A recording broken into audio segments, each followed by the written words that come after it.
Para sa marami, ito si James Yap. Ikinasal kay Chris Aquino, dati ni Baby James, nakaproblema sa buhay mag-asawa, nakipagbati. Nasa tabi ni Chris nung mamatay si Cory Aquino, away mag-asawa ulit at pagdating ng inaugurasyon ni President Noynoy, ay wala na sa buhay ni Chris. Ang nalilimutan ng marami, bago, habang at pagkatapos ng relasyon niya kay Chris, isa siyang magaling na basketballista.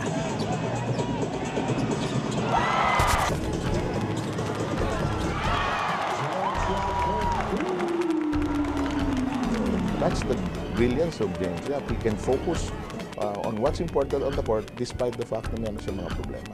So pagdating sa court, as in totally walang problema. So ang iniisip mo, mapanalo yung team, mapasayo yung mga fans. So yun yung ginagawa ko. Para kay James at para sa marami nating kababayan, ang basketball ay hindi lang laro, kundi isang paraan para makatakas sa hinagpis ng mundo. Anong key to victory para sa inyo? Puso eh.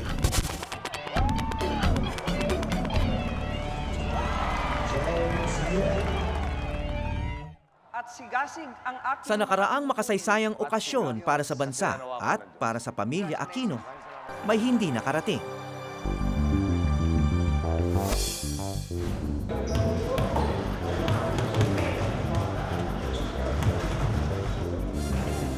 Kakahiwalay lang nila ni Chris Aquino, ang bunsong kapatid ng bagong Pangulo. At nag-iensayo para sa ibang mahalagang okasyon.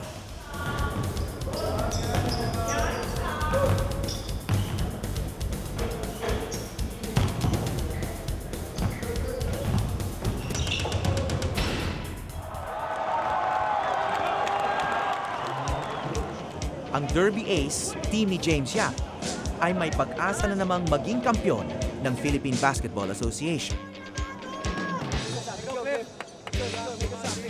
Ngunit sa playoffs ng kasulukuyang PBA Conference, malakas ang kalaban. Ang rain or shine, mas mabilis at mas bata kaysa sa koponan ni James.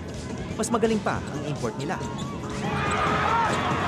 Dito namin makikita kung ang mga problema ni James sa tahanan ay makaka-epekto sa laro ng isang superstar ng PBA. Kilala siya sa publiko, siyempre, asawa siya ni Chris Aquino, di ba? Pero ang kanyang totoong pagkatao ay pag nasa basketball court siya. Phenomenon or phenom daw si James.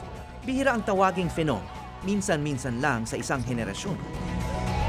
Hindi madali ang pinagdaanan ni James, laking probinsya, at nagpatunay muna ng kanyang galing sa UAAP bilang star player ng University of the East o UE.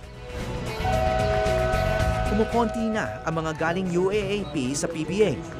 Ang dami na kasing player ngayon na lumaki sa Amerika. Mga tinuguriang Phil-Am na dumayo rito para maghanap buhay sa hardcourt. Tulad na lang ng ibang teammate ni James. Mawawalan ba ng trabaho ang mga local players? Yes, kasi ang hinahanap ngayon ay yung players na mag-fit dun sa sistema at role ng coach na kailangan niya. Swerte na lang at nakuha rin sa Derby A si Paul Artadi, ang teammate ni James sa UE. Tandem sila bilang mga dating UAAP players sa Derby Ace na Pinoy na Pinoy. Kahit na napangasawa niya si Chris Aquino, hindi siya nagbago. Talagang ganyan pa rin siya. James siya pa rin siya as nung na-escalante pa siya galing probinsya. Alam mo, marami ng pinagdaanan si James sa problema, pero saludo ko sa kanya. Laging maganda ang laro niya, nag-MVP pa siya pag ng mga problema.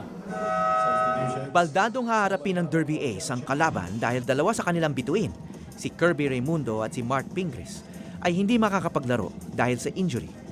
Kaya lalong aasahan si James ng kanyang team.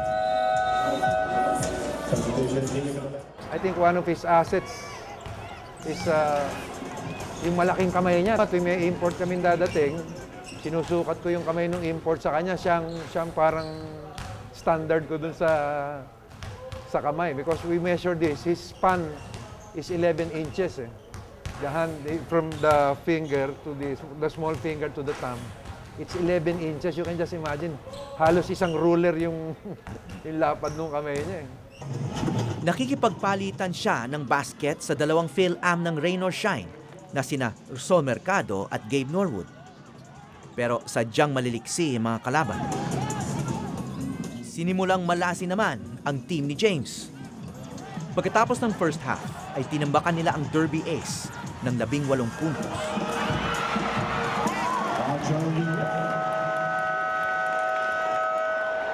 Noong mga nakaraang taon, may magte-text na kay James sa gitna ng mga ganitong laro.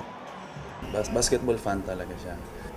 Namimiss ko nga dahil siya yung para mga ganitong time kasi siya yung parating nagte-text sa akin na good luck, ganyan, do your best. Talagang nakatutok talaga siya pag may game. Ako, hindi lang naman ako may game, kundi nanonood din talaga siya every game sa PBA. So, yun, kilala niya lahat. Sa susunod na linggo, mag-iisang taon na ang pagpanaw ng dakilang fan ni James, ang dating Pangulong Cory Aquino.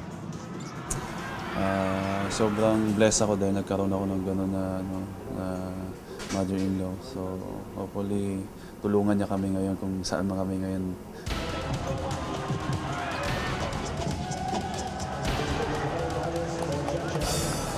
Sa pagsisimula ng second half, nagpakita si James ng kanyang leadership sa team.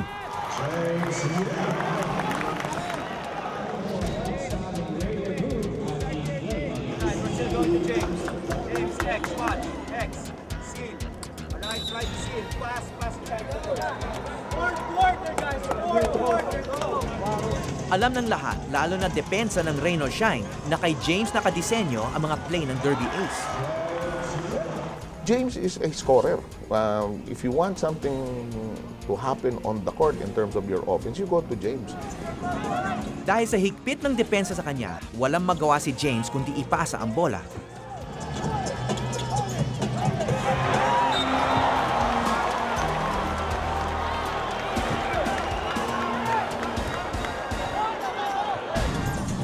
Nagsisimula na rin sumablay ang mga tira niya.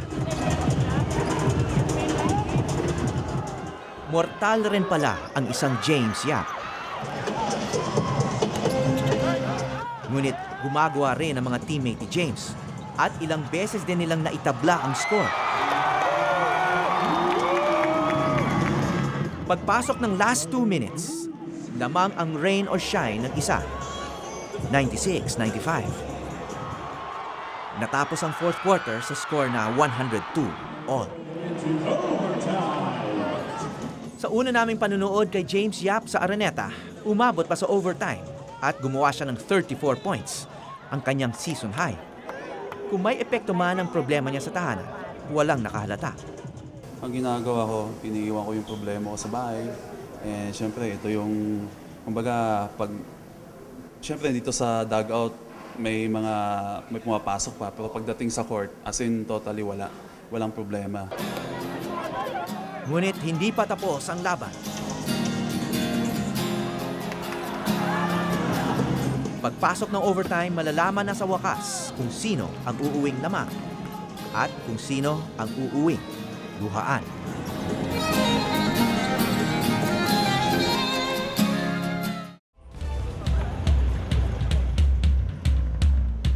Dito sa University Belt sa Maynila, umuusbong ang libo-libong ambisyon ng mga mag-aaral. At dito rin nahasa ang tinaguriang million moves ng isang James Yap.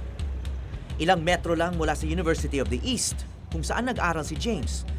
Nariyan ang Far Eastern University at ang National University, pawang mga miyembro ng UAAP. Ang FEU at NU ang sinasabing dalawa sa kinatatakutang team ngayon sa UAAP. Drop down! Joseph, doon ka lang. Ang FEU na may pinakamaraming championship title sa UAAP at kasalukuyang may solid na lineup. At ang NU na ngayon ay isa sa pinakamayamang eskwelahan sa bansa. Mula noong binili ito ni Henry C., ang pinakamayamang Pilipino.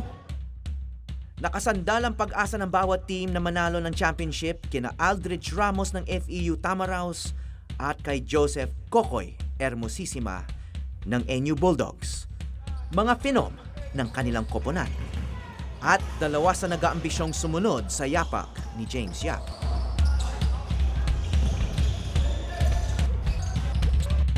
Aldrich, labas ka Aldrich, pag wala. Tulad ni James, sa UAAP muna kailangan magpakitang gilas.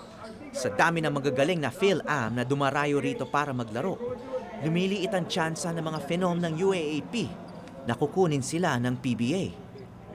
Ngunit ayon sa kanyang coach, malaki ang pag-asa ni Aldrich. Siguro para sa akin na bilang coach niya, wala akong mahihingi na sa isang Aldrich Ramos na player. Kasi lahat ng gusto ko, sinusunod, attitude na sa game, halos para sa akin perfect, hindi tatamad-tamad. Pag kumbaga perfect player. Ito yung sa Smart Gilas, yung against sa Power 8. Bukod sa paglalaro ng basketball sa FEU, miyembro din ng Smart Gilas RP team si Aldrich. He's improved tremendously. Tapang nito, yung Aldrich Ramos, titira ito na, dati nung nag-umpisahan, patpating yan eh. Hindi mo akalain na tatapang. Natutong maging matapang itong batang to. Galing sa mahirap na pamilya si Aldrich, kaya noon pa man ay puno na siya ng inspirasyon. Yun, nagtitinda kami ng lugaw, merienda sa Skyfree. Tapos siya yung, at saka yung Winmark, ito siya yung tagahugas. Tagahugas ng plato, tagaligpit ng ano namin yung pinagtindahan namin kariton. Sa taong ito, desidido si Aldrich na makamit ang tropeo ng pagiging MVP. Para sa akin naman, nandyan lang yan eh. So, kung maganda yung pinapakita ng team, kasunod na lang siguro yon. Basta stay focus ka lang, ganun lagi. Yung ginagawa mo nung last year, siguro dagdagan mo pa. Kasi kung maganda naman yung pinapakita ng team, madadala na rin siguro yun. Short corner, dive! Skip! Good flash! Bagamat isa sa mga unang member school ng UAAP ang National University, iisa pa lang ang tropeo ng mga Bulldogs sa UAAP basketball. Ito ay noong 1954 pa sa pamumuno ng Olympian na si Narciso Bernardo. I want to hit a tail pass. Siyempre, bilugang bola, totoo lang. Pero each one of us, ang sinisigaw namin, respect. Yun ang iniiyak ng mga puso namin. Ang huddle namin lagi, Bulldogs, respect. We want to earn respect. Ang NU kasi, ano yan eh, pinaka-enjoy na i-cover na team dahil hindi sumusuko yung team na yan. A lot of potential. At ang daming nagkikwento kung paano ngayon ang NU ay sasabay na doon sa mga elite teams ng UAAP. Why?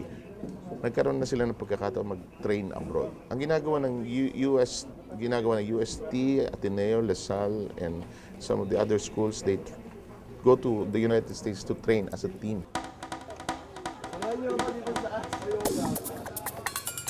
Bakit magaling serve mo si Sima? Kasi galing mag 3-point shooter po. Tingin niyo mananalo nyo ngayon? Mananalo po dahil po sa kanya. Si Kokoy Hermosissima ay tubong Davao. Dati na siya manlalaro ng isang kolehiyo sa Maynila, pero hindi niya natikmang mapabilang sa Team A ng varsity sa loob ng 2 taon. Naisipan niyang bumalik na lang sa probinsya. Pakaramdam ko, sobrang down ko talaga nun eh. Talagang inisip ko parang hindi ba ako talagang magaling o may kulang pa ba sa akin bakit hindi ako nakapaglaro sa Manila. Parang kumbaga down na down talaga, parang sarado talaga isip ko nun. Nabigyan siya ng pangalawang pagkakataon para maipakita ang angking talento nang kinuha siya ng NU. Bilang player, ang gusto ko kay Kokoy, up to it siya eh. Each game talagang up to it siya. Makikita mo pati sa practice, medyo undersized siya. Pero grabe yung yung pinupuhunan niya defensively at saka offensively. Is really working out everything each day. Our plays might get defended. Later on, I need the ball at the post. Later on, I'm not so sure. But later on, you might. Sa pangunguna na nga kaya ni Kokoy, makakamit ng Bulldogs ang bagong respeto ng liga.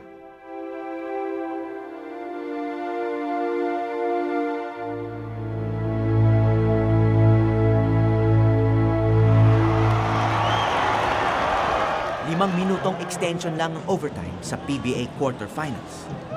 Pero doble ang tindi ng kaba. Ang mga katulad ni James na tinuguri ang go-to player, ang pinaka-aasahan sa mga huling sandali ng laro. Pagkatapos siya makascore ng jump shot at ng 3-pointer, nakalapit na ang Derby A sa rain or shine, 108-107.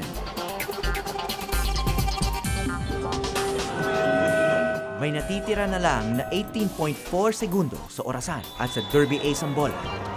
Nakadisenyo ang play ni Coach Ryan Gregorio para sa hari ng 3-point shot. Pero mamimintis ito ni James. Mapipilitan tuloy sila mag-foul para matigil ang oras. Causing foul on number 41, Bono Yano, penalty.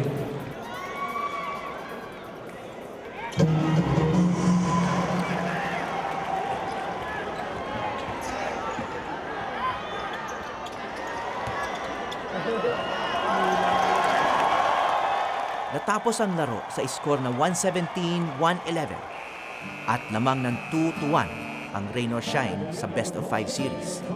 Siyempre nakakalungkot dahil ginawa mo na lahat tapos talo pa. So, bawi na lang sa next game kasi hindi pa naman tapos eh.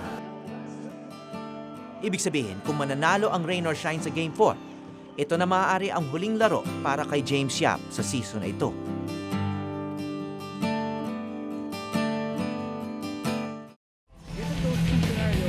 Tapos hindi pa sila nakuha ng puso sa guard nila. At sa mga bago tayo ng opening corner.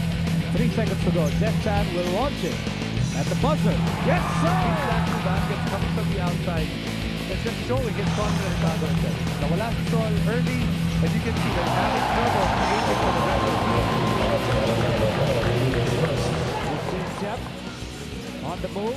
Fouled. Halos mag-isang binitbit ni James Yap ang Derby Ace Llamados noong Game 3 ng laban nila sa Rain or Shine.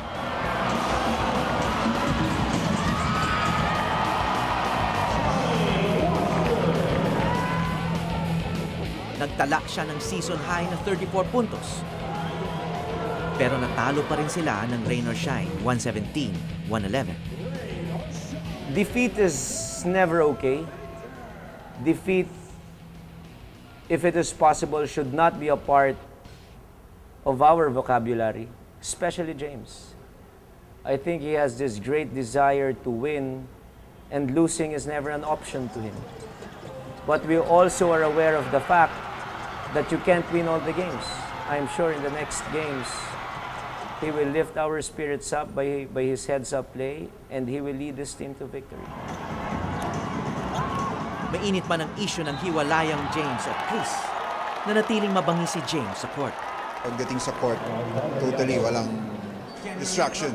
Lahat ng players ganun, walang distraction. Because we're professional, so dun lahat nilalabas yung galit. ganun. And of course, the character, dun lalabas yung galing mo.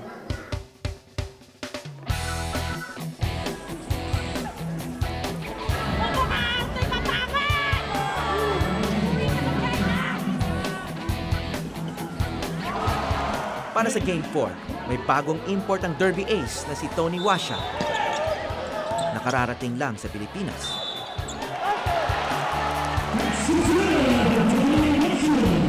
Kaya baka may jet lag pa ang import sa do or die game. Kapag natalo ang Derby Ace, eliminated na sila sa playoffs. Matutulungan kaya ni Washam na maibsan ang bigat na pinapasa ni James.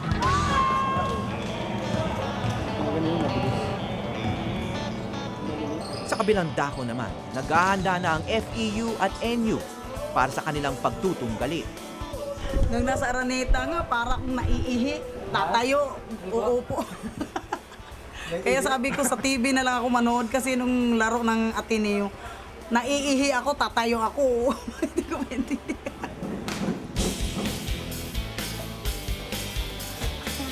Si Kokoy Hermosissima naman, nag-aalmusal na sa tabing karinderya ng kanilang dorm.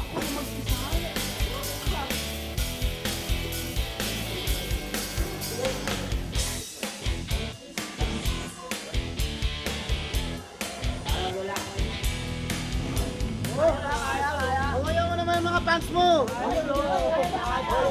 Ituan ka nyo, nandun sa kwarto.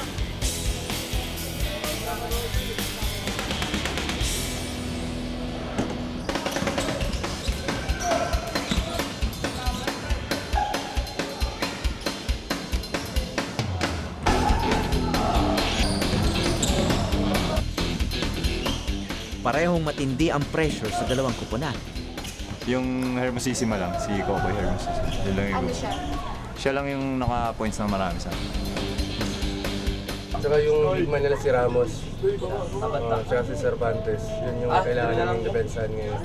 Pag na-stop namin yun, may posibilidad kaming manalo ng laro na yun. Gaya ng paghahanda ng FEU at NU sa laban nila.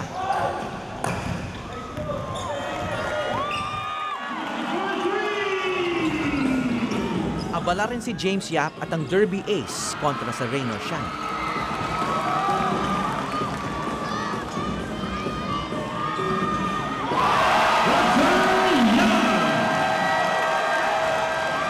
Kailangang manalo ang Derby Ace para makapasok sa semifinals. Papagaling pa lang ang injury ni Mark Pingris pero kailangan nila ang depensa nito. Sa UAAP naman, nasa loob na ng kani-kanilang dugout sa mga Tamaraw at Bulldog.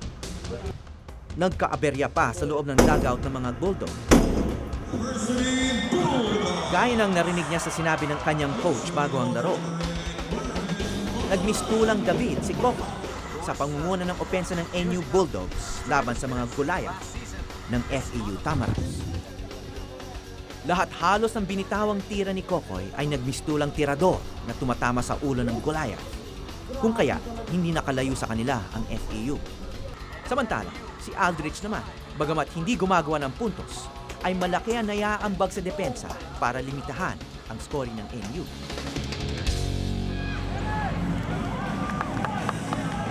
Sa laban ng Derby Ace at Rain or Shine, nagpakita si James Yap ng isang magical move nang bitbitin niya ang bola at makakuha ng foul mula kay Ryan Arana.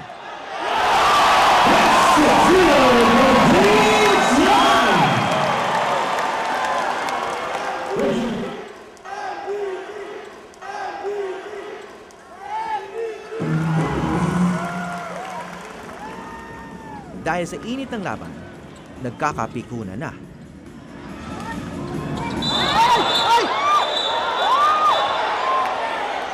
All players please proceed to the designated area in front of their respective benches. Nang lumamang na ng sobra ang Derby Ace 84-64, nakipagpictura na lang si James sa mga fans. Ngunit may tama na pala si James sa kaliwa niyang mata. Natapos ang laban sa score na 92-78. James, Howie Severino. Hi. Isang laban na lang at pasok na ang koponan ni James sa semifinals. Nag-adjust kami dahil nung game 3 kasi nag-zone kami 2-3. So hindi kami nagtao-tao. So this game nagtao-tao kami. So nag-work naman dahil ang mga coaches kasi sila Coach Ryan, talagang naka-viewing talaga sila kung ano yung mga weakness namin nung game 3. Paano ba? Ano bang nangyayari sa court? Marami ka ba bang ibang iniisip o talagang nakatutok sa game? Sinasabi ko lang, professional kaya PB, professional player talaga. So, ang ginagawa ko, piniiwan ko yung problema ko sa bahay. Thank God ako dahil binigyan niya ako ng ganong attitude na pagdating sa mga problema, talagang pagdating sa court talagang walang problema.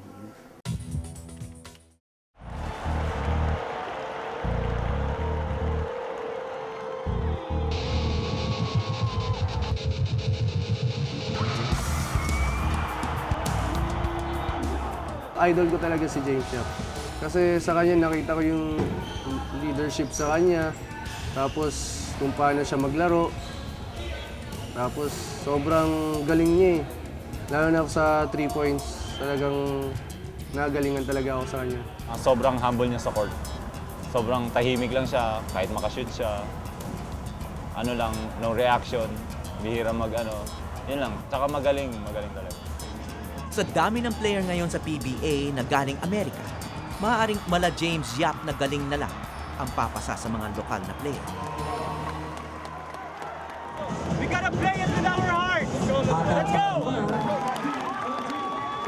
Kumiskis kaya ang tagumpay na ito ni James Yap sa kanyang team, kung saan tabla ang serye ng Derby Ace Yamados at Rain or Shine Elasto Painters sa 2-2.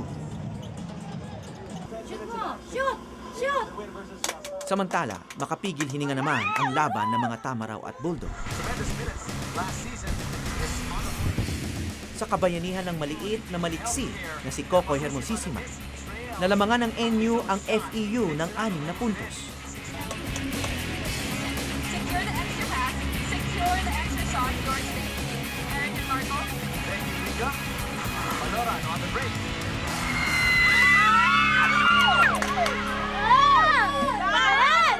Pero hindi pa rin ito umubra sa puwersa ng FEU. Kaya naungusan nila ang NU sa score na 76-72. Ay nako, salamat, nanalo din. Makapigil hininga, dumaan talaga sa butas ng karayong, Diyos ko. Ramdam mo man ang pagod sa araw na yon, alam mong maaliwalas ang pakiramdam ng mga Tamara. Nakahinga rin sila ng maluwag sa isang laban na akala nila ay masisilat ng NU Bulldogs. Hindi rin masusukat ang kaligayahan ni Aldrich. Lungkot ang bumabalot kay Coco Hermosissima. Nagtala man siya ng career high na 23 na puntos, hindi pa rin ito sapat para talunin ang Tamaraws. Pero bilog nga ang bola at alam ni Kokoy na may tsansa pa rin silang makabawi sa mga susunod na laban. Sa ngayon, oo, hindi dibdib ko yung nangyari kanina kasi natalo talaga kasi maganda yung laban, dikit yung laban. Pero siguro pag kinabukasan, parang mabas-bawasan ko na din isipin yun. Parang isipin ko na lang nun, babawi na lang next game.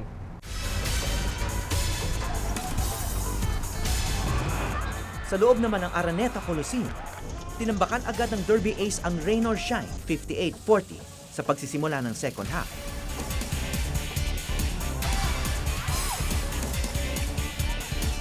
Subalit, biglang dinatna ng malas ang Derby Ace nang sunod-sunod silang magbintis sa mga tira nila.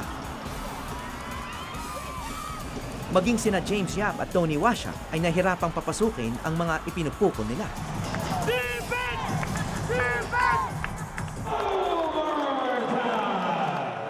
Sa ikalawang pagkakataon sa kabuuan ng serye ay umabot muli sa overtime ang laro at extended ulit ng 5 minuto ang laban.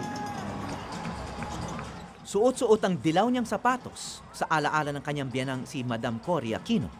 Isasaksak at ilulusob ni James Yap ang bola sa loob ng depensa ng Rain or Shine, kung saan lagi siyang mafa-foul.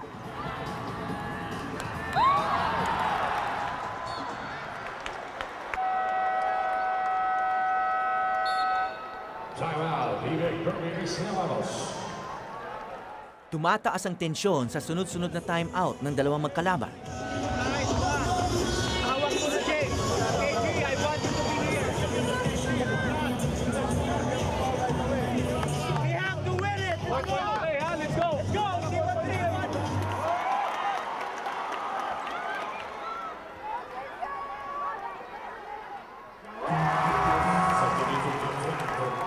Lahat ng huling 6 na free throws ni James ay maipapasok niya na magbibigay ng panalo sa Derby Ace, 105-100. And James is our finisher. He's probably the best finisher and the best close-out player in the league. So you want the ball in the hands of James. Ang hindi alam ng crowd, may epekto sa kanya ang namamagang mata. Wala namang excuse eh. Wala excuse eh. Pero I felt weak. Sobrang nanghihina ako dahil siguro sa tama ko sa nung game 4. Hindi ako makatulog masyado dahil nadidizzy ako nahihilo ako. Kung tutuusin daw, laro lang naman ang basketball. Ngunit sabihin mo yan sa mga katulad nila Kokoy at Aldrich na umaasang gawing paraan ito upang makatulong sa pamilya at umasenso sa buhay. Para kay James Yap naman, kung hindi dahil sa basketball, hindi niya siguro mapapangasawa si Chris Aquino. At hindi ngayon madudurog ang puso niya sa harap ng milyong-milyong tao. Ngunit sa kabila ng lahat ng hinagpis, basketball pa rin ang nagbibigay sa kanya ng ligaya at sa lahat ng humahanga sa kanyang million moves.